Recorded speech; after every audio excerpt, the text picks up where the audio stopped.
নমস্কাৰ বন্ধুসকল, পোনপ্ৰথমে আপোনালোকক স্বাগতম জনাইছোঁ প্ৰতীভ ভাই ইউটিউব চেনেলটোলৈ।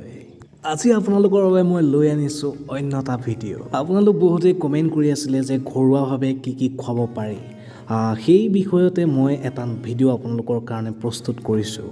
আপুনি যদি ফাৰ্মিং কৰি আছে, মুৰ্গী হওক, কয়লা হওক, সোণালী হওক, এই বিষয়ত আপোনালোকে যদি ফাৰ্মিং কৰি আছে বা আপুনি যদি ফাৰ্মিং কৰিব বিচাৰিছে, তেনেহ'লে ভিডিঅ'টো শেষলৈকে চাব। আপোনালোকক মই গেৰাণ্টি দি কৈছোঁ যে আপোনালোকে এই ভিডিঅ'টো চাই বহুত বেছি উপকৃত হ'ব পাৰিব। আৰু এটা কথা আপোনালোকৰ সৈতে মই শ্বেয়াৰ কৰিব বিচাৰোঁ যে প্ৰথমতে মই যিকোনো এটা বস্তু নিজে ব্যৱহাৰ কৰি চাওঁ আৰু তাৰ পৰা যদি মই উপকৃত হওঁ, তেতিয়াহে মই আপোনালোকৰ সৈতে শ্বেয়াৰ কৰোঁ। আৰু দৰ্শকসকল, আপোনালোক যদি মোৰ চেনেলটোত নতুন, তেনেহ'লে মোৰ চেনেলটো ছাবস্ক্ৰাইব কৰি ল'ব আৰু ছাবস্ক্ৰাইবৰ কিনাৰত থকা সেই ঘণ্টাটো টিপি থ'ব, কাৰণ আপোনালোকে তেতিয়া মোৰ ভিডিঅ'বোৰ অহাৰ লগে লগে আপোনালোকে পাই যাব। আৰু যদি এই ভিডিঅ'টো শেষলৈকে চাব, শেষলৈকে চোৱাৰ পাছত যদি আপোনালোকে ভাল পায়, তেনেহ'লে ভিডিঅ'টো লাইক কৰিব। আৰু আপোনাৰ কোনোবা যদি বন্ধুৱে এই ফাৰ্মিং জগতৰ লগত জড়িত হৈ আছে, তেতিয়াহ'লে আপোনালোকে তেওঁলোকক শ্বেয়াৰ কৰি দিব, কাৰণ তেওঁলোকো তেতিয়া উপকৃত হ'ব পাৰিব। এতিয়া আগবাঢ়োঁ আমাৰ মূল বিষয়লৈ।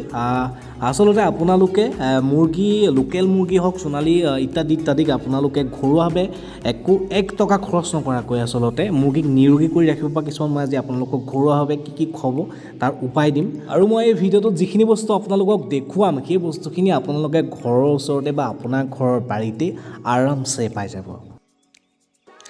নাম্বাৰ 1, মধুৰি পাত আচলতে মুৰ্গীৰ বাবে এটা খুব ভাল খাদ্য। মধুৰি পাতে মুৰ্গীৰ ইমিউন ছিষ্টেম বঢ়োৱাত বহুত বেছি সহায় কৰে। মধুৰি পাতে মুৰ্গীৰ যদি ডায়েৰিয়া হয়, অৰ্থাৎ যদি লেট্ৰিন ঢিলা হয় বা লেট্ৰিনৰ কিবা অন্য প্ৰব্লেম আছে, সেই সকলোখিনি পেটৰ পাকস্থলী, লিভাৰৰ সকলোখিনি প্ৰব্লেম মধুৰি পাতে খুব ধুনীয়াকৈ প্ৰব্লেমখিনি ছ'ল্ভ কৰি দিয়ে। আৰু যদি আপোনালোক গাঁৱত থাকে, আপোনালোক যদি গাঁৱত বাস কৰে, তেতিয়াহ'লে আপোনালোকে হয়তো মধুৰিৰ যি আগ, সেয়া হয়তো আপোনালোকক সৰুতে কিবা পেটৰ প্ৰব্লেম হ'লে আপোনালোকক হয়তো খাবলৈ দিয়ে আগতে।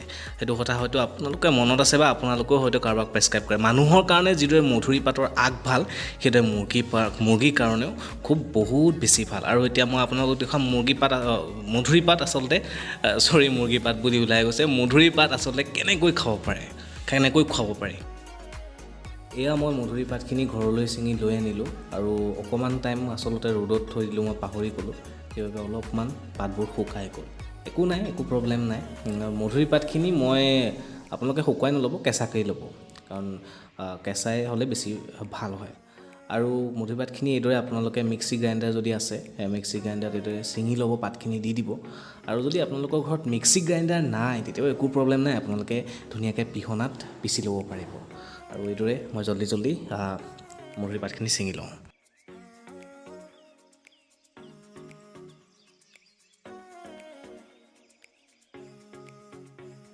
এয়া মোৰ প্ৰায় ছিঙি হৈয়ে গৈছে আৰু মই এইখিনি গ্ৰাইণ্ড কৰি আনোঁ।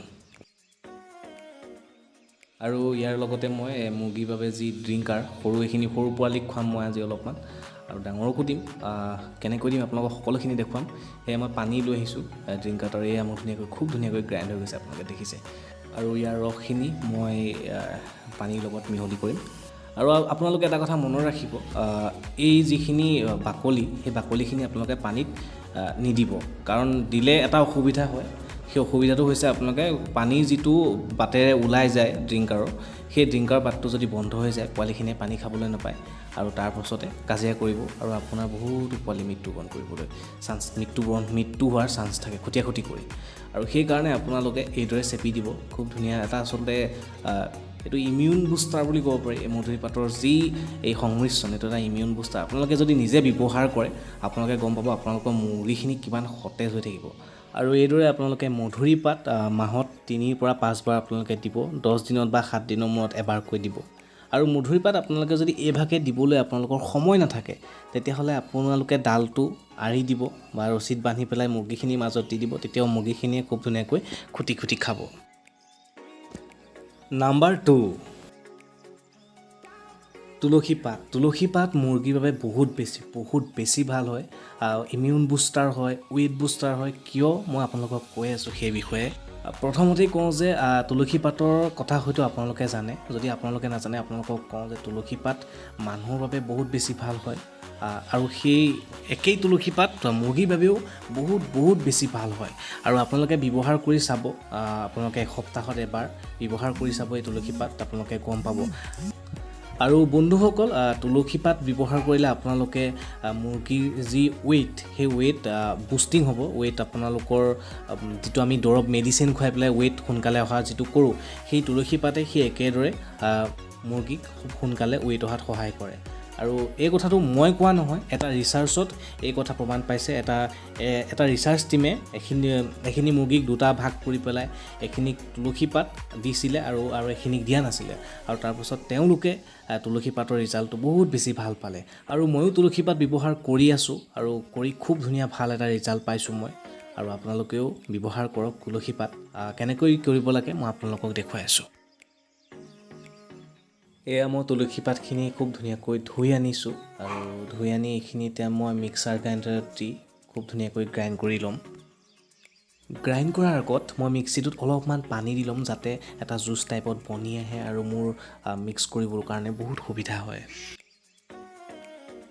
এয়া মই পাত্ৰখিনি খুব ধুনীয়াকৈ ধুই আনিছোঁ আৰু আপোনালোককো কওঁ যে পাত্ৰবোৰ আপোনালোকে ধুব ব্লিচিং দি পেলাই আৰু এতিয়া মই এইখিনি ইয়াতে মিক্স কৰি ল'ম আচলতে ডাইৰেক্ট যদি মই তুলসী পাতৰ সেই মিশ্ৰণটো দি দিওঁ তেতিয়া পাত্ৰবোৰ জাম হৈ যোৱাৰ চান্স থাকে সেইকাৰণে মই চেকি ল'লোঁ চাকনিৰে আপোনালোকে চেকি ল'ব এয়া দেখিছে আপোনালোকে মই চেকি ল'লোঁ এইখিনি ওলালে মোৰ তুলসী পাতৰ জুচ আৰু এইখিনি ইহঁতক দিম দেখি মোৰেই খাওঁ লাগি গৈছে আৰু গোন্ধটো যে ইমান ধুনীয়া আপোনালোকেও দিব আৰু আচলতে তুলসী পাতৰ সেই গোন্ধটোতে গম পোৱা যায় আচলতে তুলসী পাতৰ শক্তিটো সেই শক্তিটো তুলসী পাতৰ সেই গোন্ধটোতে বহুত ধুনীয়াকৈ গম পোৱা যায় আৰু ইতিমধ্যে মোৰ মিশ্ৰণটো কমপ্লিট হৈ গৈছে আৰু এইখিনি মই মোৰ পোৱালিখিনিক দিম আৰু আপোনালোককতো মই কৈছোঁৱেই যে তুলসী পাত আপোনালোকে এসপ্তাহত এবাৰ যিমান পাৰে দিবলৈ চেষ্টা কৰক আৰু দিব আপোনাৰ মুৰ্গীখিনি একদম নিৰোগী হৈ থাকিব তেতিয়া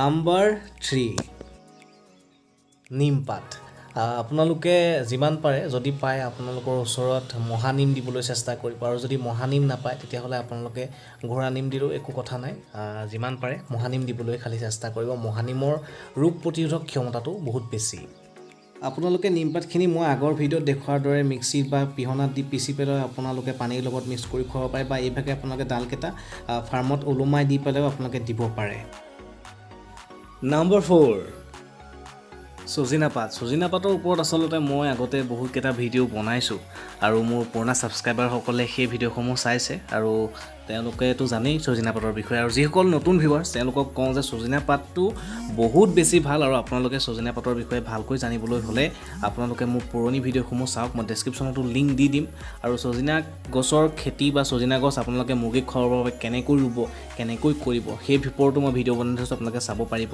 আৰু সজিনা গছৰ পাত মই থুলমূলকৈ কৈ দিওঁ সজিনা গছৰ পাত মুৰ্গীৰ লিভাৰৰ কাৰণে হওক মুৰ্গীৰ শৰীৰৰ কাৰণে বহুত বেছি ভাল হয় আৰু সজিনা পাত আপোনালোকে পানীত সেইদৰে মিক্সি গ্ৰাইণ্ড কৰিও পানীৰ সৈতেও খাব পাৰে আপোনালোকে আৰু এইভাগে ডাল ওলোমাই দিও আপোনালোকে খুৱাব পাৰে আৰু বন্ধুসকল এনেকুৱা ঔষধি গুণ থকা আৰু বহুতো গছ আমাৰ পৰিৱেশত আছে যিবোৰ মই ব্যৱহাৰ কৰি আছোঁ কিন্তু ভিডিঅ'টো আমাৰ অলৰেডি বহুখিনি দীঘল হৈ গ'ল আৰু যদি আপোনালোকক মই দেখুৱাবলৈ যাওঁ বহুত দীঘল হৈ যাব আৰু আপোনালোকে যদি ভৱিষ্যত সময়ত সেই গছ বা ঔষধি গুণ থকা পাত বা গছৰ বিষয়ে যদি জানিব বিচাৰে আপোনালোকে কমেণ্ট কৰিব যে তেনেকুৱা আৰু ভিডিঅ' আপোনালোকক লাগে তেতিয়া মই সেকেন্ড পাৰ্ট আপোনালোকৰ কাৰণে প্ৰস্তুত কৰিম আৰু এই 4 বিধ আপোনালোকে খুৱাওক এসপ্তাহত এবাৰকৈ ব্যৱহাৰ কৰক আপোনালোকৰ ফাৰ্মত বহুত বেছি আপোনালোকে নিৰাময় কৰি ৰাখিব পাৰিব বহুত বেছি আপোনালোকে লাভৱান হ'ব পাৰিব আপোনালোকে ব্যৱহাৰ কৰক এই বস্তুখিনি আৰু মানে প্ৰাকৃতিকভাৱে নিজৰ ফাৰ্মখন সুস্থিৰ কৰি ৰাখক আজিৰ ভিডিঅ'টো বন্ধুসকল ইমানেই যদি আপোনালোকে ভিডিঅ'টো ভাল পালে তেনেহ'লে লাইক কৰিব কমেণ্ট কৰিব আৰু মোৰ চেনেলটো প্লিজ ছাবস্ক্ৰাইব কৰি দিব তেতিয়া আপোনালোকৰ আচলতে মই বহুত সাহস পাওঁ নতুন ভিডিঅ' বনাবৰ কাৰণে ধন্যবাদ জয় অসম